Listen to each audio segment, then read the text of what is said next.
Hello, on this bowl from Reta machinery. This is our fully automatic CNC copper tube horizontal expansion machine.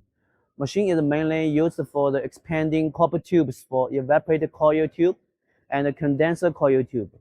Machine with CNC controls the expansion length, expansion speed, and the moving position of each step. Each step can be set according to the different product's hole spacing and load spacing. This machine can not only complete automatic tube expansion, but also automatic flaring on the tube mouth. Next, let's watch the video of machine run.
I was about to say, it's almost like it's allowing some amount of peg leg.